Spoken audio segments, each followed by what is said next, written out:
Hi class. So today we are going to talk about different approaches to reading. I would like to get started with a general discussion of effective reading strategies and talk a little bit about why that matters, and then we'll transition into the idea of rhetorical reading that gets presented by the authors in the textbook. So first, why should we spend a few minutes talking about how to become more effective readers? Well, the reality is that while some of the readings that you're going to encounter this year are written with first-year students in mind. So, for example, like the first two chapters of Writing About Writing are really written with first-year students without much of a sense of this field of study in mind. Or if you're taking an intro to psych class and you have an introductory psychology textbook, that's written towards an audience that the authors understand to have limited information about the field, right? They're new to psychology, and so they have to frame the concepts in a particular kind of way. And you'll see this also in an intro, calculus book, in intro to religious studies, whatever, right? Those authors understand that their audience are, maybe first or second year college students, and they need to address the ideas and frame them in a way that would make sense to an audience that's less familiar with a topic. The issue that we run into with this class and with this textbook is that once we make our way into the later chapters, while the authors/editors will offer kind of a preface to the content, much of those later chapters are composed of a collection of essays and articles written by scholars and writers who were not necessarily writing with an audience of first-year college students in mind. And in fact, some of the most important readings that we're going to be looking at are written by authors who, when they wrote those original essays, really had in mind an audience that was much more familiar with a particular field of study and had a higher level of education in that particular specialization. And so it is worth spending a little bit of time thinking about how we can improve our reading strategies so that we get the most out of the reading that we're doing. And so to kick it off, we're going to talk about what it means to be proactive, to be mindful, and to be open. So when we talk about being proactive, right, being proactive means making decisions.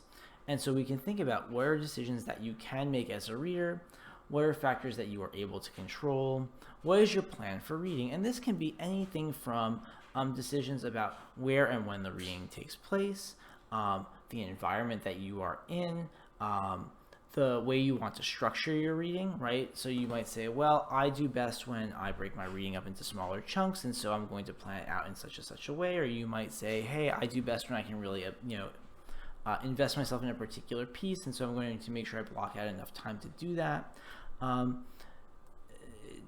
We'll talk more about environment as we make our way through, but again, thinking through the decisions that you have control over so that you can best set yourself up for success. When I talk about being mindful, I mean thinking about your own sort of metacognitive processes, right? Thinking about your own thinking or your own performance. So what works best for you as a reader? Where have you found success before, right? So what things have you done as a reader that have worked well for you in the past? What challenges have you encountered before, right? Where are examples of kinds of readings where you feel like you've struggled, and where might those struggles have occurred, right?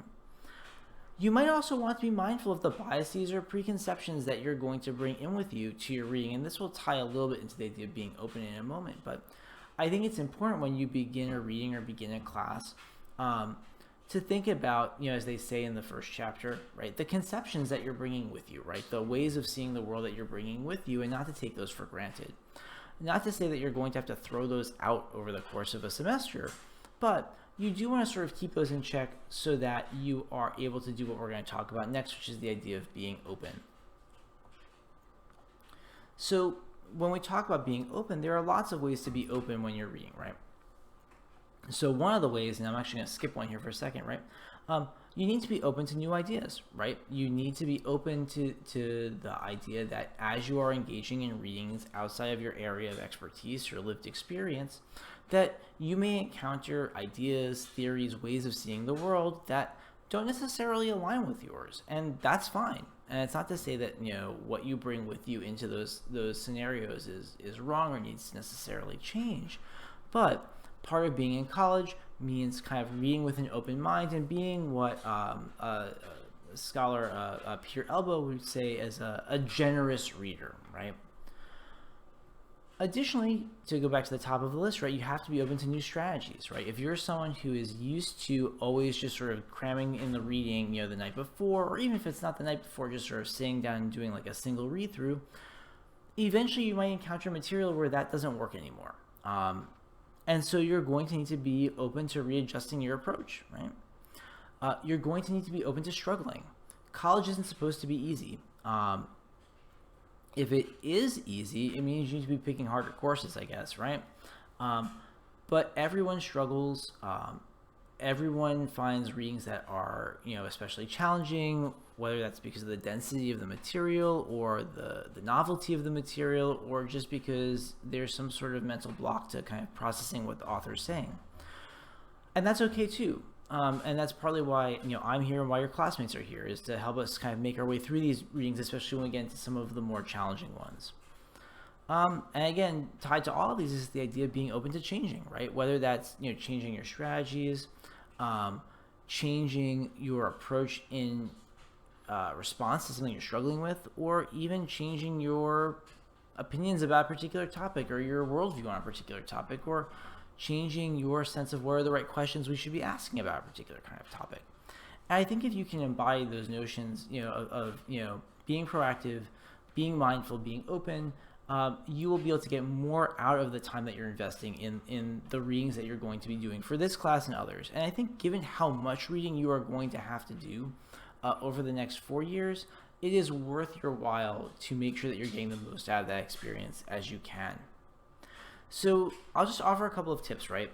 In terms of pre-reading strategies, right? Time management is super important, particularly in a summer class where everything is kind of compressed, right? But thinking about giving yourself enough time to read through something, at least 2 times while taking notes, possibly in an area of study that you're not particularly familiar with.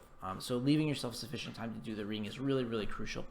And the more of this that you do, the better you'll be able to sort of gauge what that means for you.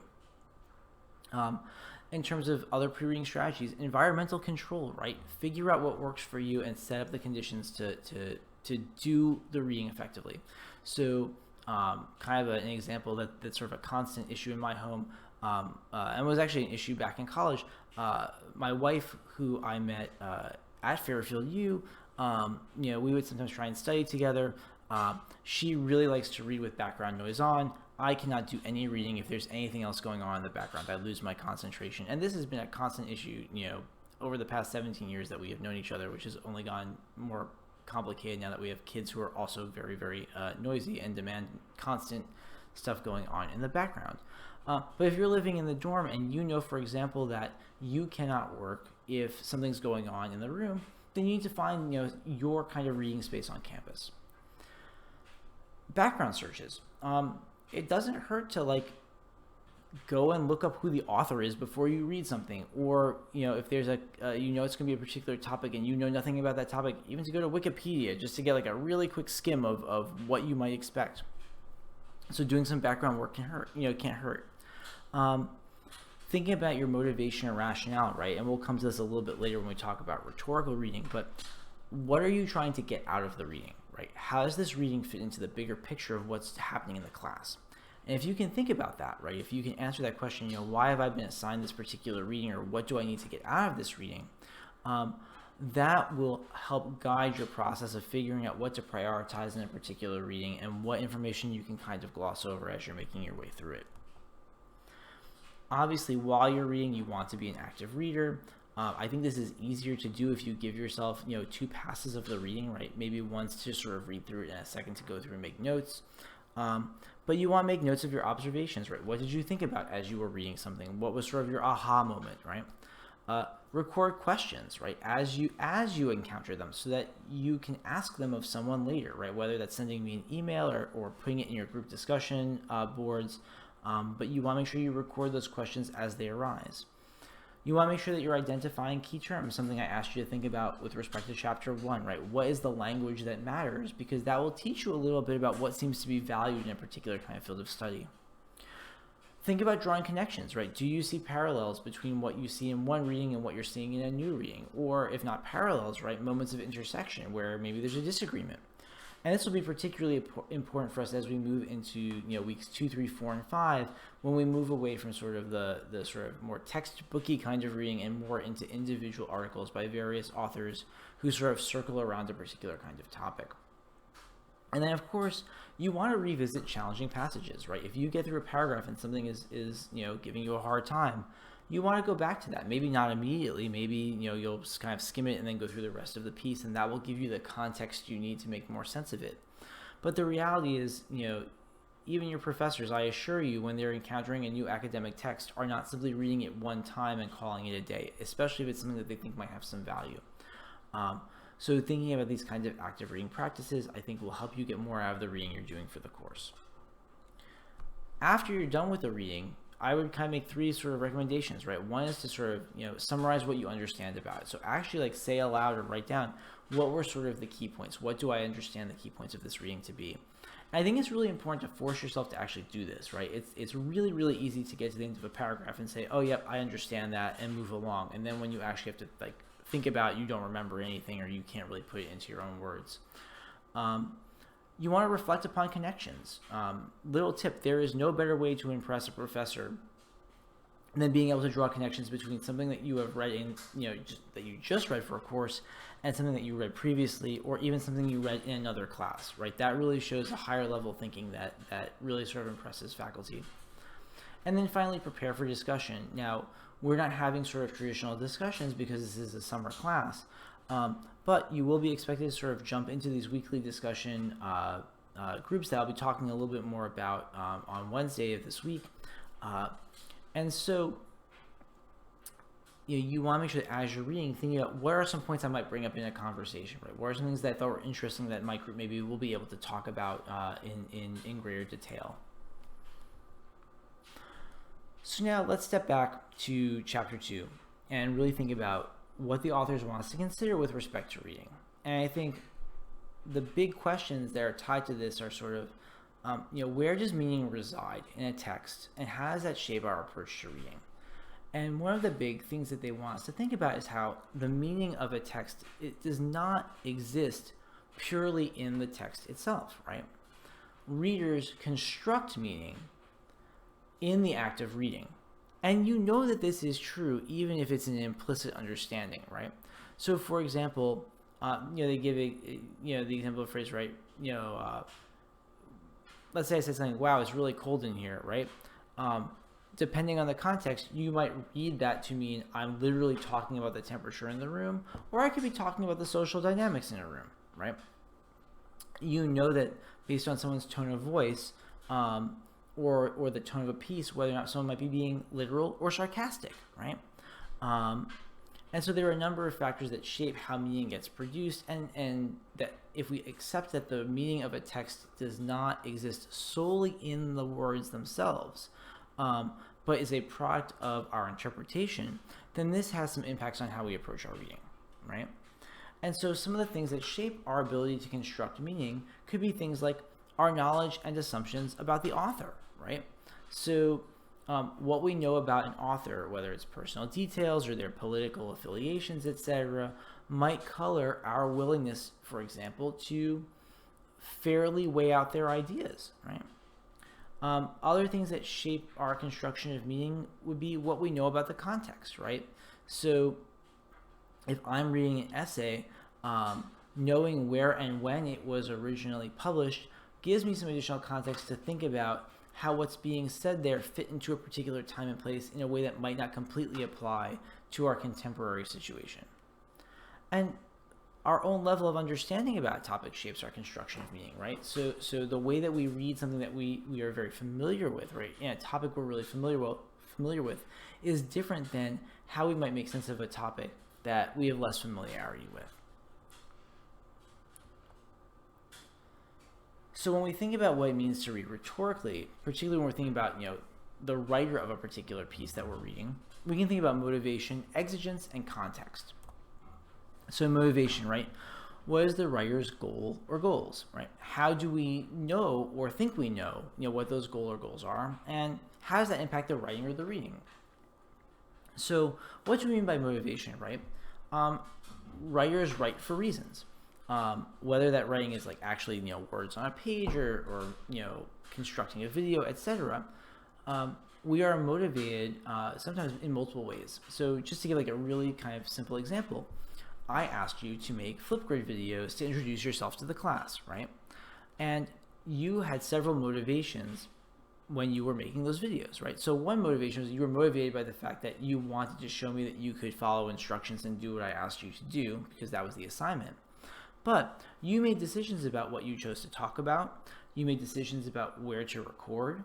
You made decisions about how you wanted to present yourself that were motivated by particular goals that you had as the writer of that text, right? And maybe those goals were tied to how you want to present yourself to your classmates or to me or any number of things, right? But your motivations sort of shaped what you're doing. And as a reader, I can think about the motivations of a particular author in order to better understand what kind of meaning I am supposed to take away from my text. When we talk about exigence, and this is a term we'll come back to throughout the semester, we're really talking about the question of, why does this text need to exist, right? What is its reason for being?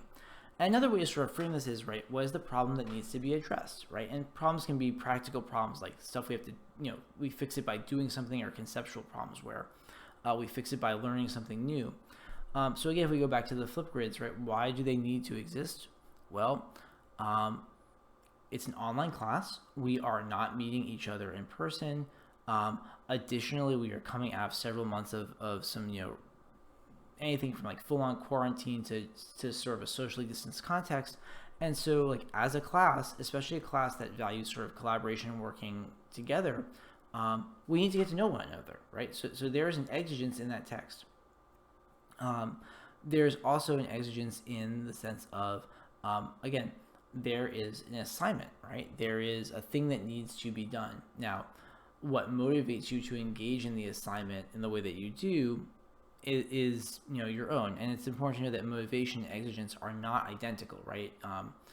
Different writers can approach the same exigence with different motivations, right? So you may have had different motivation in how you chose to present yourself in your video than one of your classmates. But they're often frequently tied together. And so thinking about exigence can offer some insight into why the writer maybe approached the problem in the way that he, she, or they did.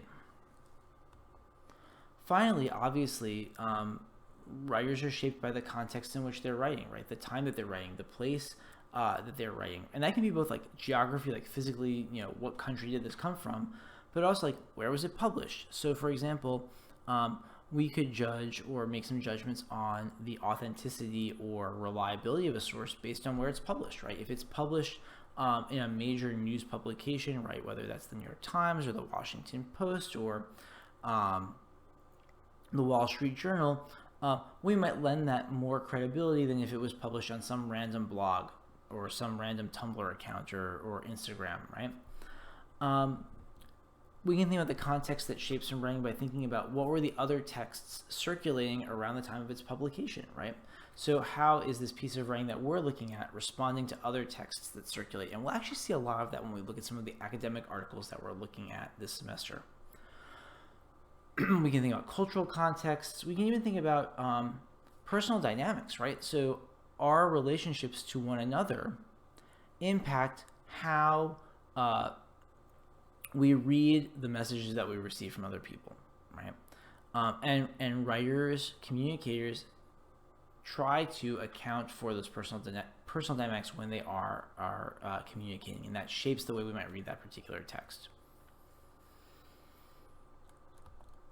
When we think about reading rhetorically from the reader's side, right, all readers, the authors argue, have three things, right? Needs, values, and expectations that shape the way that you construct meaning from the readings that you do.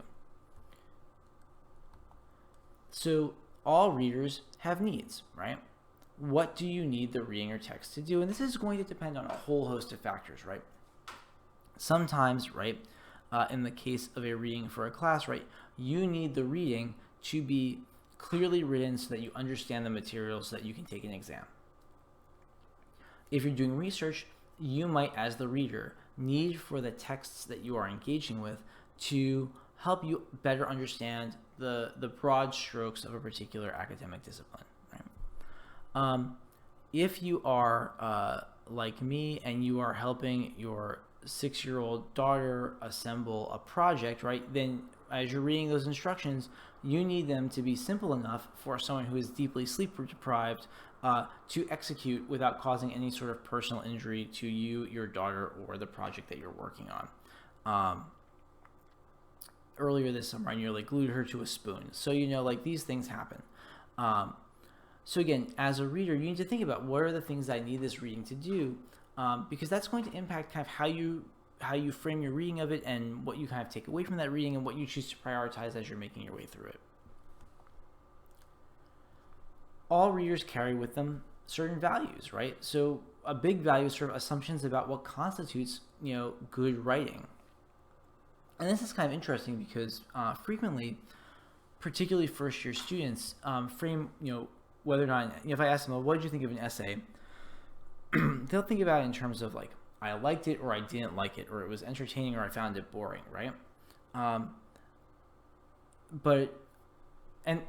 if that's your criteria by which you judge whether or not a reading is good, right, then you may come away with a different perception of a reading than if your criteria is something like, was it useful to me or not, right? Or did it answer a question, right? Or did it help me better understand something? And to be fair, right, there are times and places for all these kinds of readings and all these kinds of assessments of quality. But thinking about what kinds of values we're bringing into a reading can help us better understand why we might be responding to a reading in the way that we do. And finally, right, we have expectations, and I would argue that these expectations are often grounded in understanding of genre. Our relationship to a text and our response to a text can really be impacted by the assumptions we make about what we think that text is going to be like. So to use sort of a less academic example, right? If you go into a movie thinking it is going to be a comedy, but it turns out to be sort of a really serious drama, right? Then your expectations have been violated, and that's going to impact your assessment of the film, right? You may not be able to objectively assess whether it was a good or bad film because your expectations were so violated, right? Or perhaps you pick up an album from a musical artist that you like, right? And for whatever reason, they've decided to go in a very different direction with respect to their genre. And this is a dated example, and I apologize for this, but there was a period in the aughts where Lil Wayne decided he was going to move into like a more rock mode, right? And it's hard to assess, right, the quality of those recordings because they were so outside of the genre in which he usually performed. And so, were negative reviews of those albums because they were objectively bad albums or because they were too much of a violation from the expected norm for a Lil Wayne album? Who's to say? Not me. That's for a different course. And so thinking about, right, what we think a text is going to be, what that text is going to do, what it's going to look like, what it's going to address, is going to help us better understand why we respond to a text in a way that we do. A good example of this now that I'm thinking about is with resumes, right? We talked a little bit about resumes in terms of genre because it's a very kind of clear-cut genre in a number of regards. If someone sends in a resume, or at least a document labeled resume, but it doesn't follow the conventions of that resume, right? That is going to have a real impact on the way in which the reader or the assessor of that resume is going to make a judgment about whether or not to follow up with that particular applicant, right? So thinking about these expectations and the expectations that we bring with us into a reading really can help us better understand why we're engaging in the way that we are. And a final point on this is, right, like if you, for example, go into a reading with the expectation that like it's going to be boring or I am not going to enjoy this, odds are is that you're not going to, right? Because you've already come into it with a particular set of expectations that is going to color your reading of that particular text. So I'm going to wrap up here. Next week, we're going to be making our way into some discussions of the research around composing and writing practices.